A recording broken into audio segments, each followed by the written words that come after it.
berdasarkan survei 55%, angka kematian akibat bunuh diri di Indonesia sebesar 1,12 per 100.000 penduduk.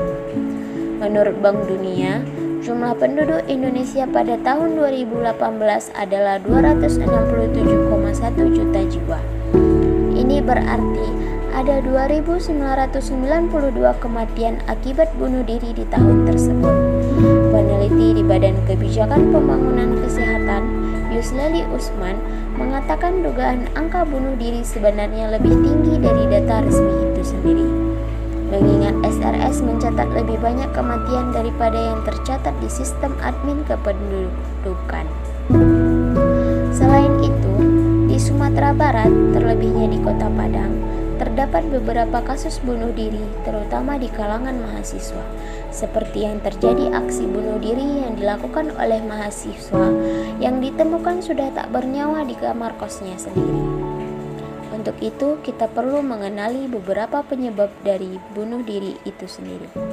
Yang pertama, depresi yang tidak tertangani. Depresi adalah salah satu gangguan mental yang menjadi penyebab bunuh diri yang paling tinggi. Gejala depresi yang tidak tertangani dengan baik membuat merasa lelah dan putus asa.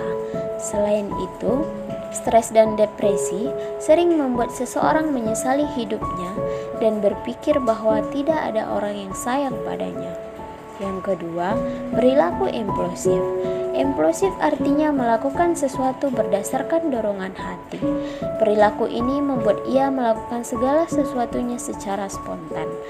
Perilaku impulsif berbahaya ketika dibarengi dengan munculnya pikiran negatif. Yang ketiga, masalah dalam kehidupan sosial. Masalah sosial dapat mendorong seseorang melakukan bunuh diri. Beberapa pemicunya mulai dari dikucilkan, bullying pada remaja dan orang dewasa, hingga dikhianati oleh sahabat bahkan temannya. Yang keempat, konsumsi alkohol dan obat-obatan terlarang. Konsumsi alkohol dan obat-obatan secara berlebihan dapat berujung pada aksi bunuh diri. Kebiasaan tersebut dapat membuat seseorang mengalami psikosis. Psikosis tersebut merupakan kondisi yang membuat seseorang kesulitan untuk membedakan imajinasi dan kenyataan. Yang kelima, gangguan mental lainnya.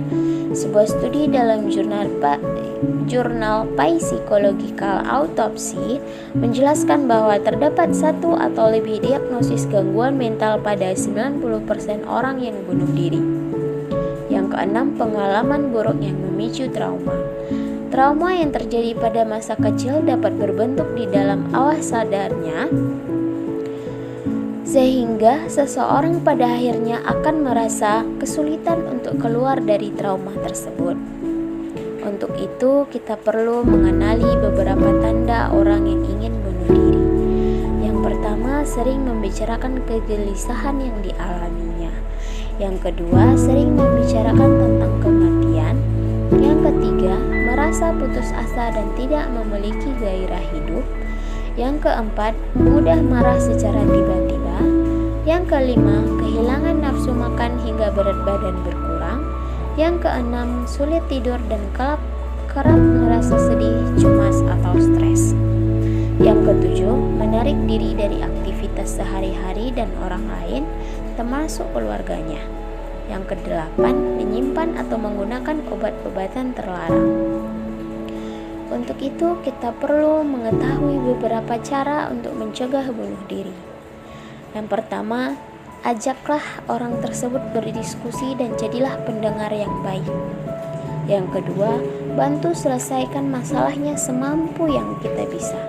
Yang ketiga, jangan biarkan seseorang tersebut merasa kesepian.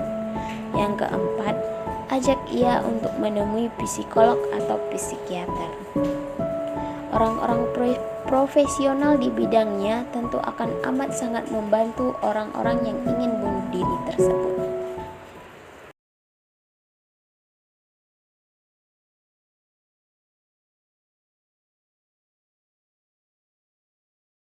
Prihatin dengan situasi yang kamu hadapi saat ini, dan kami berharap kamu baik-baik saja.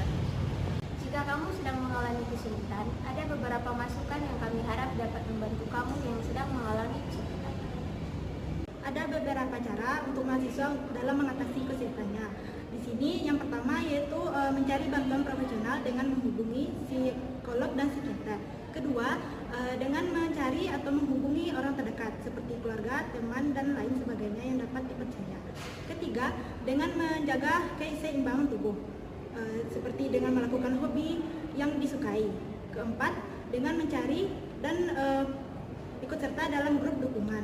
Di sini kita akan ditemukan dengan orang-orang yang senasib dengan kita. Kelima, kita akan membuat rencana darurat. Rencana ini kita akan menghubungi atau menyusun apa-apa saja yang dapat dibuat untuk mengatasi kesulitan yang kita alami. Ingatlah, kamu tidak sendirian dalam perjuangan ini. Dan jika kamu